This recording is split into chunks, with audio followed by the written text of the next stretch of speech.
Hi guys, welcome back to the channel. I'm Office Bloke Daz. I'm Office Bloke Mike. Okay, a little bit of cops. We like the cops stuff, don't we? We do indeed. Yeah, Right. these in Wisconsin again, or are we somewhere else today? When cops arrest their friends. I think it could be anywhere around the country. Yeah, right. It's not Code Blue Cam, which is based in Wisconsin, isn't it? I know That's correct. I know we've seen stuff on. I think this is Dr. Insanity. Yeah, right. Code Blue Cam is very much. That's more Wisconsin. Yeah, and we found that lacrosse seems to be the place to be for all the wrong uns. Yeah, if you right? want to see someone doing something wrong, get up there. Magnet for the wrong uns, as you say. Should we get into this one? When cops have to arrest their friends, Yeah. I wonder what would happen. I think it used to be one of the questions they used to ask in the police over here. What would you do if one of your family members was? I bet it was. Yeah. Was in trouble, and I think did the police I'd be first. Did any of my family get in trouble? I'm first there to grass them up and arrest them straight in. I think the police is over here. Do you tend to be on the beat in a different area though, not your own area? No. So do you not? All right. I thought normally you'd live in one area, but then your main police station would be like a few miles away. You so normally it's are less away likely, from. Yeah, I don't think it's an option, and I don't think it's deliberately done that way. I think that's just the way it falls. Because my niece was in the police, and she used to be in the area where she was. Yeah, she where was from. Yeah. Right. Okay. Yeah. I suppose if you're a professional law enforcement officer, you've just got to treat them exactly the same as everyone else. Yeah, absolutely. One of my friends was a police officer, and when he bought a house, moved into the house, and the house next door was sold. And the person who moved into the house next door was a criminal he put in jail for like 15 years. No way. Yeah. Yeah. Very awkward. I'll bet, yeah. Just do it. But I think the guy sort of like was, reformed and all that kind of stuff. And they got on, straight and narrow. Okay. They never got on, but there was no animosity, let's say. Right, okay. But imagine that. Still be a bit awkward, wouldn't I know, it? right? I know. Yeah, I think I'd be moving. Yeah, exactly. As he did. He moved to Australia. Took out as far away as possible. Anyway, when cops have to arrest their friends, let's see. Usually dealing with people and criminals they've never seen before. But what happens when instead it's their own friends that they have to arrest? Ain't nobody jumped out, Buck. Yes, they did, Kevin. Did they Stay not? out of this, Kevin. Here are 3 examples of this happening, starting with the case of Buck Preston. Buck, What? You know you ain't got- Damn, Michael. you know you ain't got a driver's license. Don't do this, please. I got to. Man, goddamn, Michael. Please. I got to. No, listen to me. No. Please, just listen Sheriff to me. sent me. The sheriff. Sheriff, captain, I mean, they've seen you driving, we gotta get you. One of the cons to small town living is that everybody knows each other, including the cops. The town sheriff claims to have seen Buck driving his Chevy pickup, but nearly every cop in town knows he doesn't have his license. So what else is there for Buck to do to try and explain his way out of it? I'm telling you, I'm just trying to tell you something. Listen, if you listen to me. The person that was driving this truck just jumped out of the fucking on goddamn Lake Morality, and goddamn, I had no other way to get it here, buddy. I swear to God, I'm not going to drive it no more. I promise you. No, I got to. I think Buck's full of shit. Yeah. Oh, absolutely. Yeah, just jumped out the door. Come on, fella. We've heard all that before, haven't we? Everyone's seen. I was going to say that's what I was going to refer to. If you're in a small town, what do you do? Everybody knows each other. You've got. I imagine there's a lot of leeway given in a small town. If it was, I think if it was just this cop had seen him, he might have said, On your way. just come on, don't do it. But because the sheriff sent him, and he's had the evidence, and I think he's put him in a bit of a position there, hasn't he, to go and arrest him. I'm not sure whether it's his mate or he just knows him as well by the sounds of it. Yeah. God damn, Michael, please. 31 to 28. You 51 this way? That's crazy, bro. I just passed it. You just passed him? Yeah, on he didn't 67. turn around? No, he didn't. I swear to God, he didn't. Michael, I just swear to God, if you listen to me, bro, I swear to God. I'm about to right now. Sure, if he's stating someone jumped out behind the wheel. Yeah, and I'm trying to get my truck home. That's it. Buck, Bro, I swear to God, you bro. can't get a driver's license in the state of Florida, dude. That's how bad it is. Buck's story is that his friend was driving his truck, but ditched him out near a lake, leaving him with no option but to drive back home himself. Unfortunately for Buck, though, we are in the 21st century, and the officer reminds him he could have just called someone with a license to drive him back, and that he still broke the law regardless of the circumstances. Predictably, Buck wasn't very happy about this. I get it, but man, you still can't drive, bro.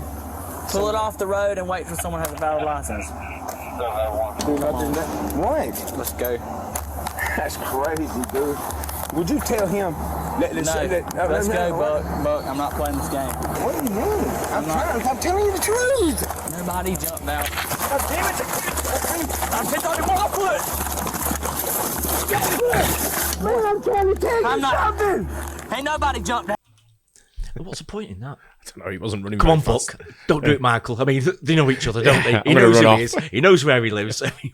Where's he running to? I don't think he was running neither. I think he was almost like when an elephant runs in mud. Yeah. That was like the speed. Yeah.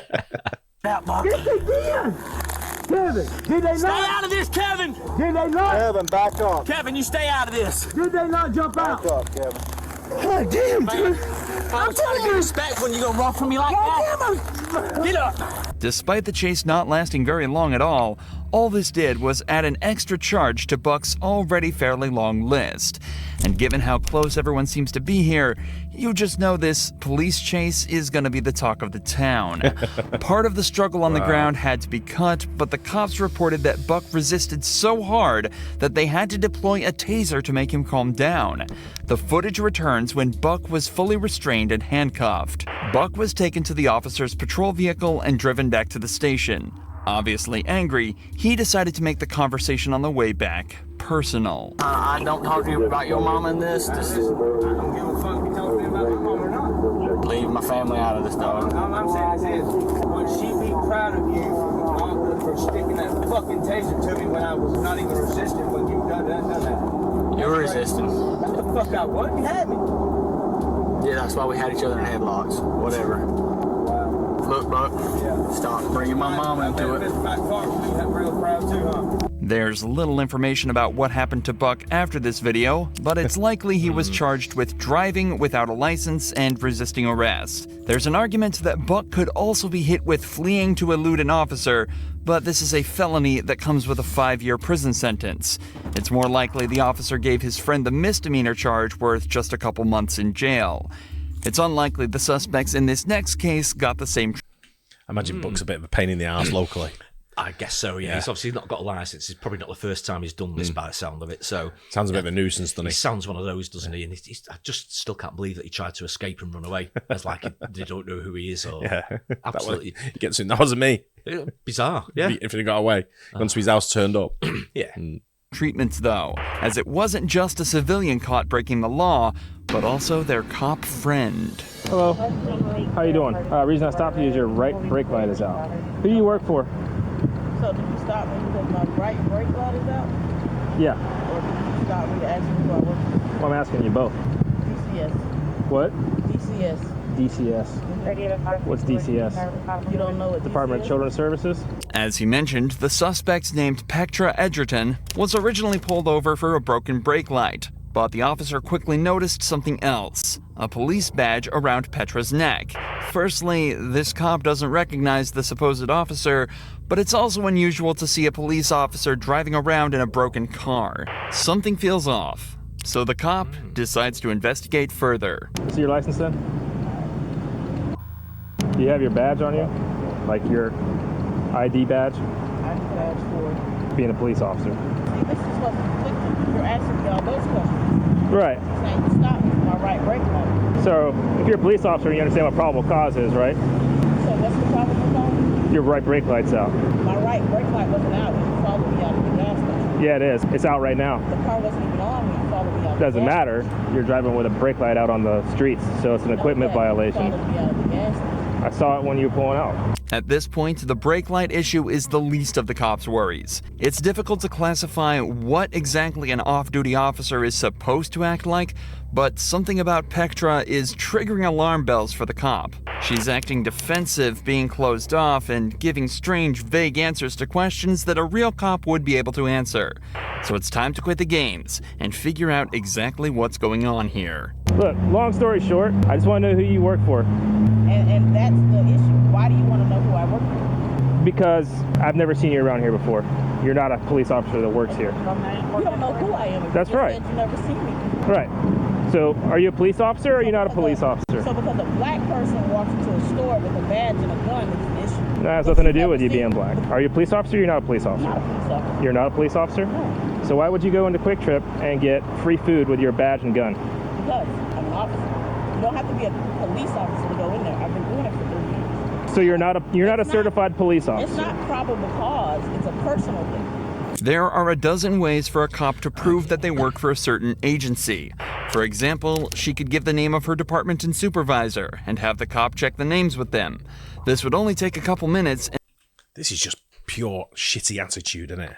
Oh, it's full attitude, isn't it? Yeah, I mean, I think she's been stung by simple questions. Your right brake light's not working, so who do you work for? and that's He's obviously spotted the badge. Yeah, it's very sort of evasive. And sounds like he spotted the badge coming out of the shop. Sounds like there's more of a backstory to this to me. Yeah. Don't know. Either someone's reported her and gone, this woman keeps coming in. Yeah. I don't think she's a cop. She's flashing a badge and a gun. Purporting to be a police officer, maybe. Yeah, maybe. And any real cop would know this. So the fact that she's getting defensive instead and turning this into a personal thing is a huge red flag. It's also clear that Petra doesn't seem to realize what she actually did wrong. Just minutes earlier, she was seen inside the store presenting her badge and gun to the cashier and walking out with free food. This isn't just cop impersonation, it's theft. So the cop needs to get to the bottom of this. Did I steal from Are you yeah, if you're not a police officer. I did not steal from Quick Trip. I went up to the register, spoke to the guy that works there and told him I had his drink. So you're presenting yourself as a police officer with your badge and your gun on the side. Okay. Do you understand that? I do understand that. But my issue with you is you've seen that. You say because you never seen me before. So who do you work for? Me out of the store. Who do you work for? Who is DCS? How long have you been working? 12 years, 13 years. How do you not know what DCS is? There's, like I said, is it Department of Children's Services? What is it? Explain it to me. I don't have to explain myself. Wow. You're gonna give me a ticket. So like, Okay. You see your license? Since he's getting nothing out of Petra, the cop decides to call up DCS himself, and his suspicions get instantly confirmed. Who's your supervisor? what does that have to do with my brake light? What it has to do with is you've told me you're a police officer or you're an officer for DCS. I've got DCS on the phone. They say you don't work there. So who's your supervisor? It seems that the suspect knows at least something about policing, as she chooses to remain silent from now on. So the cop turns his attention to the passenger of this vehicle, who at this point hasn't said a word. When he asks for her ID, he gets a huge surprise. I have one of your employees here, Brandy Green. She was with her friend, Petra Eaton. Brandy decided that she was going to give Petra her badge and her gun to go into Quick Trip and get some food. So I pulled them over for a broken tail light. Petra was driving. She had the badge on and the gun on. When I pulled them over, she identified herself as a DCS officer and then later admitted to not being a DCS officer. And your employee, Brandy Green, admitted to giving her the gun and the badge to go into Quick Trip to get the free food. After investigating just a little further, both Petra and the actual cop, Brandy Green, admit to everything. Following the incident... So Why didn't Brandy just go in? I know, lazy cow. Right? So they get free food then? Police are over there. What if it's just in certain areas? I think it's only in certain stores. They do over here. Really? Yeah, police get like, I don't know if it's free. Yeah. But it might be, it's heavily discounted in certain stores. It's only certain brands though, like McDonald's or whatever it may be. Oh, I never knew certain that. brands they get heavily discounted. Yeah. Yeah. Right. Whereas some of it's even free. Right. So she couldn't be bothered going in, so she's just giving it to a friend, and she said, "Don't get the food herself." I mean, basically, it's impersonating a police officer. Yeah. And that's friend quite, sat there quite serious. My friend sat there in the bloody front driver's seat with a badge and gun. Still, if she's a police officer, but she's handed it over, yeah, I mean, bit irresponsible, isn't it? She's got to be fired. Yeah. You can't, for police officers, you just can't give it like a member of the public. Your badge and your gun. No. Wow. See what's happening here though. Brandy resigned from her job at the DCS, and Petra is facing felony charges for impersonation, carrying a sentence of up to 5 years in prison. There's many more examples of these cops that seem to just forget they also need to follow the rules, just like Corporal Scott Bertzik did on New Year's Day 2021. When Officer Brooke Shutterly arrived at the scene of a car crash, she realized it wasn't just her supervisor at the wheel, but a good friend of hers. So, reached out for my lighter, slammed into his ass. Cool. No, not really. Not really. No. Are you okay? Oh yeah, no, I'm good. Your car's fucked up. No, absolutely. Which I just fucking fixed. Obviously, Brooke and Scott are familiar with each other and curious. Sounds to me he's been drinking, do you? Yeah, sounds like it. Yeah, he's a bit all over the place, isn't he? Obviously, Scott holds nothing back when describing exactly how the incident went down. It's clear that Scott is the one at fault here, so before going any further, Brooke decides to call back to the base to ask whether or not it's okay for her to be handling this incident. This crash, Birdie, so come work it? Okay. I can't remember. It's been a long time since I've worked a crash with one of us in it, so... No, he's not on duty. He's in his POV. I just didn't want there to be any, like, conflict of interest type issues. All right, that was it. I just want to make sure. Yeah, bye. Dang it, Birdie. Brooke is given the go-ahead and told that there should be no issues with her handling this case, but that was before she noticed this. You good? Wait. Huh? Wait on his way. He's not coming. Good? Walking home, but yep, I'm good. So, Birdie, you giving me some indicators? Oh. Listen. Get the woman. Listen. Valdez is coming out just to... I'm not going to lie to you about it. She's on her way? Yeah, she's on her way. I'm not really comfortable with this whole thing at all, but I'm not going to lie to you about it. Oh, no. I don't mean to put you in that Indy. Yep. From now on, you know how it goes. You can't consume anything, okay? Because right now you're being detained. Wait, what? It's obvious that Scott is under the influence of something. Judging by his slurred speech, slowed reactions, and slight loss of motor control, Brooke is fairly sure he's been drinking. At this point, Scott is no longer her supervisor. He's just a suspect in a case, and what's more, he's drunk and likely unpredictable, a combination which can be incredibly threatening to a female officer. Please don't make my life difficult. I would never do that to you. Okay, I'm very uncomfortable right now. And I apologize for putting you in that position. Are you on? Yes, I am. And I'm going to remain on for integrity. You know you can't smoke right now. Why? Because if I'm going to do a DUI investigation, it impedes it, so you can't consume anything. Get that dog. This is a really cute dog. Fear aggression issue. You can always train a dog.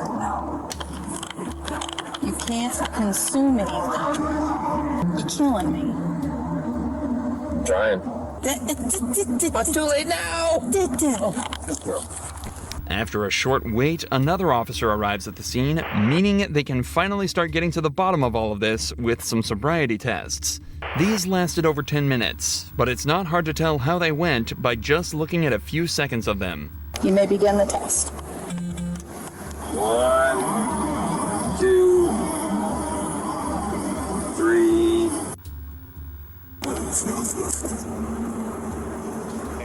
Judging by this and the overwhelming amounts of evidence against him at this point, the officers thought it was safe to conclude that Scott had been drinking that night and decided it was time to put him in cuffs. Something he was far from happy about. There's things that we can do to fix this, but... Fucking everything. That's right.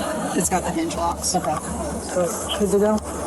Despite Scott being one of the most polite and respectful suspects ever on this channel, he was actually hit with a better sentence than the majority of criminal cops. After blowing a .156 back at the station, he was charged with driving under the influence and damaging property. He was ordered to pay just under $1,000 in fines, serve 50 hours of community service, and take multiple substance abuse and DUI classes, and had his driver's license suspended for 6 months. He was also sued by the driver of the vehicle he hit, and a cash settlement was reached. And on top of all of that, he also was suspended without pay for a week and given a last chance agreement, meaning one more slip up and he was out for good. I thought it'd be out straight away then, to be honest, but... Said there that he pleaded not guilty to the DUI. Yeah, I don't get It's a bit that. weird. I mean, he's clearly banked to rights Yeah. there. But there's a couple of weird ones in that one there at the maybe end. he pleaded not guilty because he was having a cigarette and you weren't supposed to consume anything. So But he blew maybe they might argue that impaired the reading or something. But he blew it over, didn't he? Still. Yeah, no, I know. Yeah, he did take it I guess anyway. He's a police officer at the end of the day, and I know that a lot of police officers stick up for their own. Yeah. They're trying to help them out, but they should be abiding by the rules that we all have to abide by. Unfortunately, I mean, there's a lot of police officers out there, and unfortunately, they are only human, and you get one or two that do break the rules, and it happens, Yeah. Maybe because he was saying he was a failure at everything. Maybe he's got a few issues throughout his life about quite a lot of things. So, but you can't be going around drink driving like that. No, of course you. I mean, you can't do it anyway. But I mean, when you're a police officer, you're held to a bit of a higher sort of moral standard than everyone else, aren't you? You're upholding the law. So, bad news. But it must be a difficult position to be in for the lady cop there, though, arresting her supervisor as well, her superior. I know. Tough one, right? Yeah, really tough. But, all got to go through it if they break the law. Simple. Yep, same. Stay on the right side of the law. Yep. Hope you guys enjoyed that. Don't forget to like and subscribe, and we'll see you in the next one. Cheers. Cheers.